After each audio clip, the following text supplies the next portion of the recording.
Olá, você deve estar se estranhando que eu tô com a mesma camisa e o mesmo óculos do vídeo anterior. E é isso mesmo, estou com a mesma camisa e o mesmo óculos do vídeo anterior. Porque, embora eu já tenha mudado faz 2 semanas, eu ainda não consigo encontrar a minha gaveta de camisetas e eu não sei onde foi parar o meu outro óculos. Mas espero que isso, aliás, fora a estante, né? Espero que isso não atrapalhe a nossa conversa de hoje, que ela é em torno de O Cara da Plebe, de Felipe Seabra, que foi lançado pela editora Belas Letras. Finalmente eu consegui ler as quase 500 páginas do livro do Felipe Seabra, que é vocalista, guitarrista e, por que não dizer, líder da Plebe Rude, no qual ele destrincha a sua trajetória musical, a trajetória do rock de Brasília e também a própria biografia da sua família, que, entre outras curiosidades, traz um parente distante que foi veementemente contra a entrada da Coca-Cola em Portugal. O Cara da Plebe é um livro direto, escrito sem rodeios e traz algumas opiniões com as quais eu concordo, outras eu concordo muito pouco. Mas é uma versão crua de um dos personagens de um dos principais movimentos do rock brasileiro de todos os tempos. O rock de Brasília é constantemente criticado por ter sido feito por filhos de diplomatas, professores universitários e até militares que, de posse de seus instrumentos importados, diga-se, e suas referências musicais igualmente importadas, diga-se, decidiram se rebelar contra o sistema. Sistema esse que gerou esses filhos de professores universitários, diplomatas e militares. Isso é uma opinião muito redutora. Por quê? Embora o rock internacional fosse muitas vezes feito por proletariados, ele também foi feito por pessoas de uma situação muito abastada. Por exemplo, Joe Strummer, vocalista e guitarrista do Clash, era filho de diplomata. Os Sex Pistols, embora os seus integrantes fossem pobres de maré de si, foram bancados pelo Malcolm McLaren, que tinha dinheiro para dedéu. E há muitos outros casos de pessoas numa situação financeira um pouco mais confortável decidiram simplesmente fazer revolução. E aí está a grande sacada do punk rock de voltar aos princípios básicos do rock and roll, o tal 1, 2, 3, 4 que os Ramones sempre contaram. Nesse ponto, o Felipe fala dessa mudança que é muito interessante, de pessoas que ouviam um pouco de rock progressivo, Boston, que é aquela grande banda americana, Foreigner, para serem captados pela delícia, pela simplicidade e pela urgência do punk rock. E a partir daí fizeram a sua revolução. Outro grande legado, e nesse ponto dá para a gente usar a palavra legado, que o rock de Brasília gerou é que a gente, na década de 70, e um dia eu falarei isso com mais propriedade, você tinha bandas muito mais preocupadas em reproduzir a sonoridade dos seus artistas prediletos, estamos falando de Rolling Stones, Led Zeppelin, do que propriamente fazendo letras muito interessantes. A década de 80, principalmente a geração de Brasília, foi a década do texto, foi a década das grandes canções de protesto, foi a década das grandes canções, inclusive com alguns achados poéticos, por que não dizer. Então, por conta disso, inspirado pela leitura de O Cara da Plebe e também por esse livro aqui, que vale muito a pena você achar, que é O Diário da Turma, a história do rock de Brasília, de Paulo Marchetti, eu decidi fazer o meu top 5 de bandas de Brasília, dos principais discos de Brasília. E não necessariamente eu vou falar só de banda dos anos 80. O primeiro disco que ocupa o meu coração é 2, da Legião Urbana. E eu me orgulho muito de ter ficado na porta de uma das principais lojas de disco de Santos, onde eu nasci, para adquirir esse disco. O disco de estreia da Legião Urbana, ele é emblemático pela crueza e até mesmo pela situação belicosa que dominou o estúdio da EMI e que foi retratado muito brilhantemente no livro do José Emílio Rondô. Mas eu creio que no 2 é onde as ideias do Renato Russo estão muito bem fundamentadas. Vale um ponto interessante, uma vez eu tive acesso, através do George Davidson, então diretor artístico da EMI, a um escrito do Renato Russo sobre o 2. E foi uma das coisas mais espantosas que eu li, porque ele sabia exatamente qual música ia tocar, ele sabia exatamente como o disco deveria abrir, ele sabia exatamente qual seria o primeiro single, ele sabia exatamente qual seria o grande hit. Isso escrito numa máquina de escrever, com detalhes preciosíssimos, do tipo, Tempo Perdido vai terminar com um acorde tal e esse acorde vai ressoar no lado 2 do disco, na canção Metrópole. Era uma das coisas que ele falava. Eduardo e Mônica será o grande hit, por causa disso e disso e disso. Eu nunca mais vi esse documento, mas ele ainda é preciosíssimo. Ele ainda é um grande exemplo de como o Renato Russo orquestrou toda uma geração, como o Renato Russo foi a grande cabeça por trás dessa movimentação. Eu gostaria muito de mostrar a minha capa do 2, assim como a capa dos discos que serão citados, mas como vocês podem ver, eu não consigo achar mais nada. Por que 2 é um grande disco? Porque ele cristalizou aquilo que seria a sonoridade da Legião Urbana.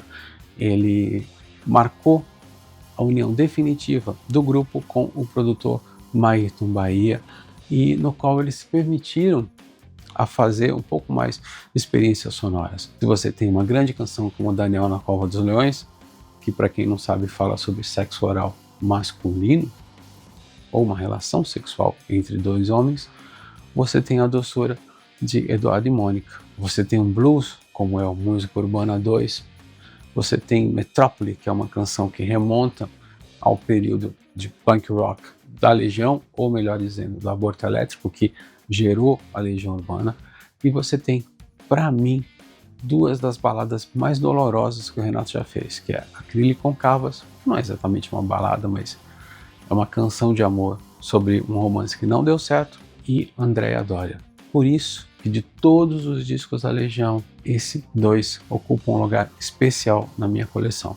E se alguém um dia falar para mim, qual o disco da Legião Urbana que você recomendaria, eu colocaria o 2. Segundo, óbvio, Concreto Já Rachou, da Plebe Rude. Por quê?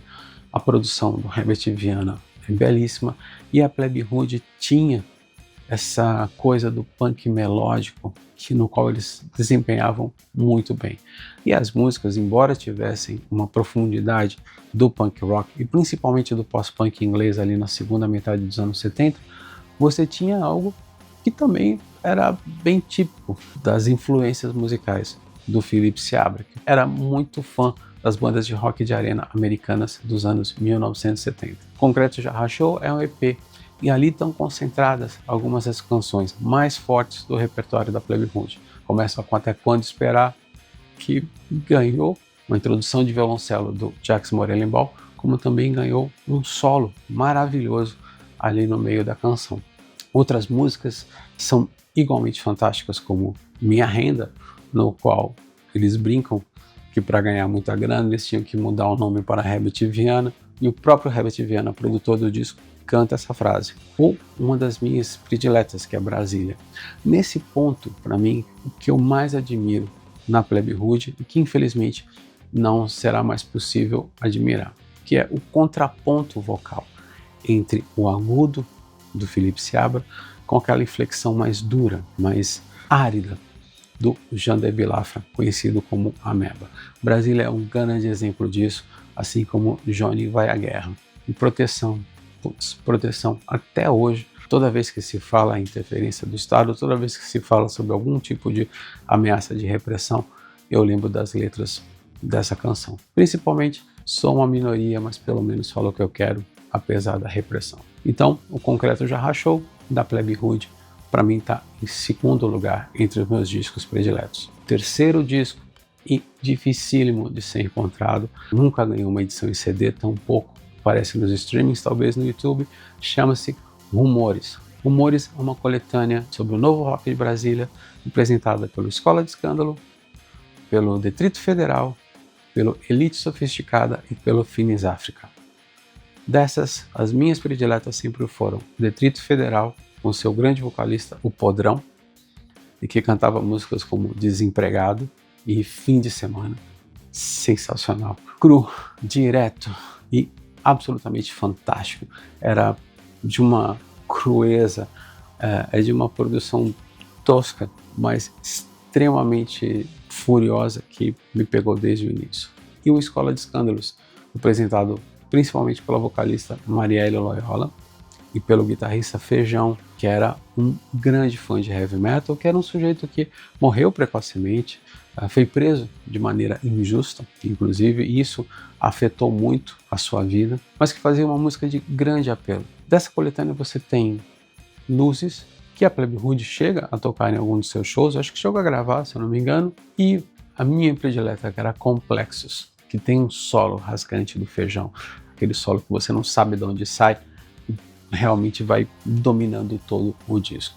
Rumores, creio eu, você deve achar no YouTube ou, infelizmente, você vai ter que baixar para ter essa preciosidade. O terceiro, o acústico do Capital Inicial. Recentemente eu entrevistei o Dinho e a gente comentou um pouco sobre isso. Que o primeiro disco do Capital, embora traga ali todos os seus, digamos, hits, é um disco muito mal gravado, é um disco muito abafado, é um disco que não chega a retratar a sonoridade da banda ao vivo. E eu assisti algumas vezes antes deles assinarem contrato então com a gravadora Philips. E também tem uma mudança de estilo ali. O Capital sai um pouco dessa banda de punk pop e ganha a adesão do tecladista, grande arranjador, Bozo Barrete. E isso descaracteriza um pouco aquela crueza do cancioneiro do Capital. E por que o acústico? Porque embora a crueza do Capital, óbvio, tenha se dissipado, porque a gente estava falando de um projeto acústico, é nesse disco que o Capital sai de uma banda de segundo escalão, uma banda que, embora fosse talentosa, ela sempre ficava à margem de Legião Urbana, RPM, Barão Vermelho ou Titãs, que eram os grandes artistas do então rock nacional, e ela atinge o primeiro time. Curiosamente com uma cover, que é Primeiros Erros, do Kiko Zambianchi, que muita gente até hoje pensa que é do Capital Inicial. Mas tem muita coisa boa nesse disco. O Dinho podou muito dos exageros vocais, que eram notórios ali na sua primeira passagem pelo Capital. Ele saiu em 1993, montou uma banda chamada Vertigo e voltou em 1998. E você tem um encontro feliz ali de um intérprete maduro com uma banda que está bem mais azeitada. Então por isso que eu prefiro esse disco do Capital. Fora que assim, no período que a gente estava ainda vivendo um pouco daquela moda de bandas engraçadinhas ou bandas com letras que não tinham nada a ver, o Capital traz ali o seu repertório grandes letristas como Kiko Zambianchi, Renato Russo e Alvin L, que teve essa importância dentro da banda assim que esgotou-se o material do Renato Russo, o material que o Renato tinha composto no Aborto Elétrico, que ficou em posse do Felemos, baterista do Capital Inicial. Meu quinto disco é depois de uma banda que vem muito depois do rock de Brasília, que é Lavô Tá Novo, dos Raimundos. É uma decisão muito difícil, porque o primeiro disco eu simplesmente amo, que tem Selim, Puteiro João Pessoa, você tem aquele hardcore misturado com forró, eles adoravam a música de duplo sentido do sanfoneiro e cantor Zé Newton, e também você tem o Sono Forever, e que, segundo um grande diretor de gravadora me falou, foi ali que as pessoas começaram a entender o que o Rodolfo cantava e o Raimundos passou a vender muito mais do que era. Mas o Lavô Tá Novo é o disco que tem Quero Ver o Oco, que os Paralamas chegaram a tocar, e eu acho que foi o disco que trouxe, amadurecimento é uma palavra muito forte, mas trouxe um pouco mais de formato, aquela maçaroca sonora, aquela porrada sonora que o Raimundos sempre fez e que revelou para mim um dos últimos grandes frontmans da história, que é o Rodolfo. Depois disso, e principalmente depois do estouro do Lavô Tá Novo, como todos sabem, o Raimundos entrou em parafuso e nunca mais foi aquela banda vibrante que me conquistou no M2000 em Santos, em 1994. Eles tinham acabado de assinar com o selo Banguela, que era de propriedade dos Titãs, fizeram um show memorável nas areias da praia do Gonzaga, na mesma noite que você teve um cara como Harry Rawlings. Aliás, Santos também foi palco de uma das melhores apresentações da Plebe Rude, em 1986, numa apresentação conjunta com o grupo paulistano Zero. Aqui estão os meus 5 discos.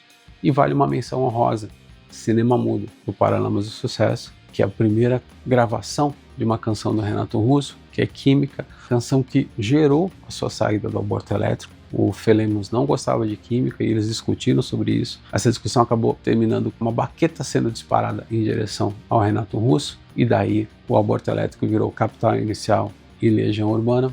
E eu acho uma canção brilhante, e na qual os Paralamas antigamente se diziam ser uma banda de Brasília. Embora fossem do Rio de Janeiro, eles tinham essa necessidade, essa ideia de falar que era uma banda de Brasília, justamente para dar força ao movimento que estava surgindo ali na capital federal. Pois bem, esses são meus 5 discos e mais uma menção honrosa, prediletos do rock de Brasília. Se você gostou, curta, comente, compartilhe, fale qual é o seu favorito. Se você não gostou, mande pro Clemente, que sempre disse que o punk rock nasceu em São Paulo e não em Brasília.